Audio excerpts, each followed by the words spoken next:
ఈ ఆలయంకి వెళ్తే రోగాలు నయమవుతాయని చెప్పి ఇక్కడ వాళ్ళ నమ్మకం. ఇక్కడ శివుణ్ణి మరందేశ్వరుడు అంటారు. అంటే రోగాలు నయం చేసే దేవుడు.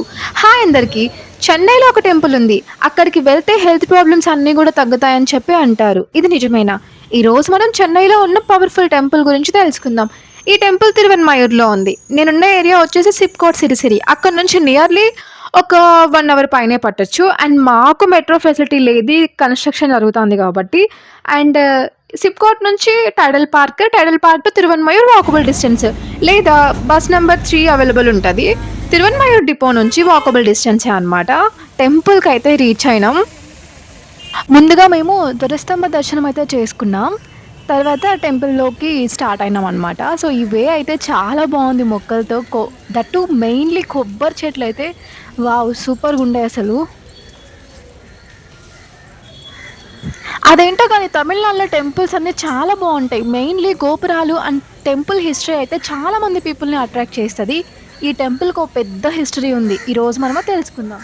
ఆలయంలో ఉన్న శివుణ్ణి మరందేశ్వరుడు అంటారు. అంటే రోగాలను నయం చేసే దేవుడు అని చెప్పి అర్థం. టెంపుల్ లోపలికి మొబైల్స్ అయితే అలో లేవు. సో కానీ మీకు ఒక సర్ప్రైజ్.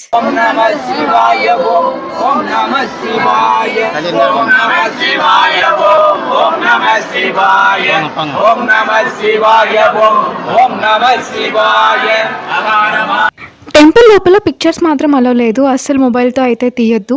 బట్ కాకపోతే ఎందుకో నచ్చింది, అందుకని చెప్పి జస్ట్ వాయిస్ మాత్రమే రికార్డ్ చేశాను. పురాణాల ప్రకారం ఋషి అగస్త్యుడికి శివుడు ఇక్కడే ఔషధాల జ్ఞానం ఇచ్చారంట. అందుకే ఈ ఆలయానికి చాలా ప్రత్యేకమైన ప్రాముఖ్యత ఉంది. ఇక్కడికి వచ్చి భక్తితో ప్రార్థిస్తే ఆరోగ్యం మెరుగవుతుందని చెప్పి ఇక్కడ వాళ్ళ నమ్మకం.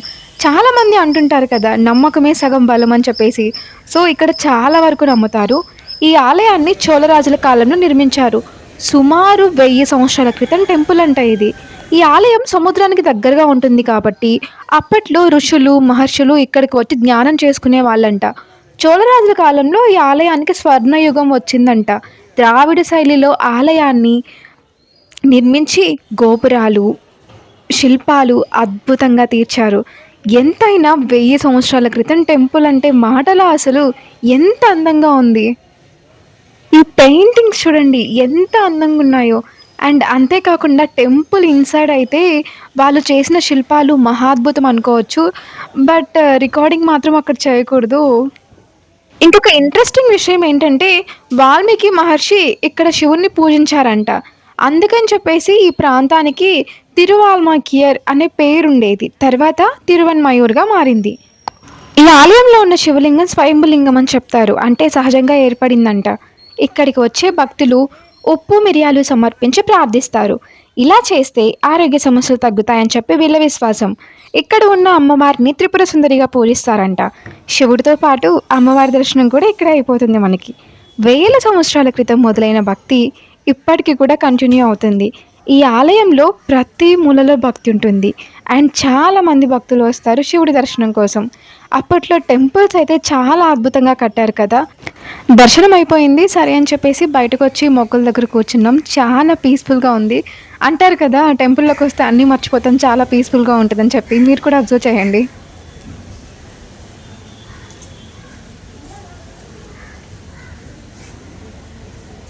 ఇక్కడ మొక్కలు మాత్రం చాలా బాగా మెయింటైన్ చేస్తున్నారు. టెంపుల్లో అయితే చాలా బాగున్నాయి అసలు. సర్లేండి, టెంపుల్ చుట్టూ వెళ్ళి తిరిగేసి వద్దాం. ఫస్ట్ దర్శనం అయిపోయాక మనం చేయాల్సింది అదే కదా, టెంపుల్ మొత్తం చూడడం. రండి నాతో పాటు మీరు కూడా చూద్దరు టెంపుల్ని.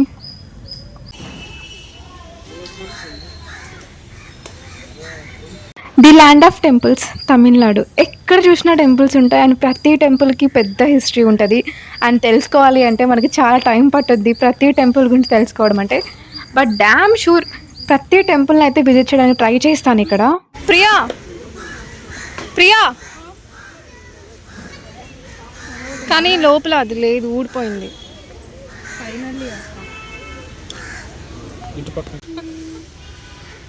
ప్రియా పోమి అంటది. ఇది మొత్తం కూడా చాలా పెద్ద మండపం. ఇక్కడ డెకరేట్ చేస్తున్నారు. దగ్గరలో ఫెస్టివల్ ఉంది అందుకని చెప్పేసి ఈ మండపం చుట్టూ కూడా మొత్తం డెకరేట్ చేస్తున్నారు వీళ్ళంతా వచ్చేసి.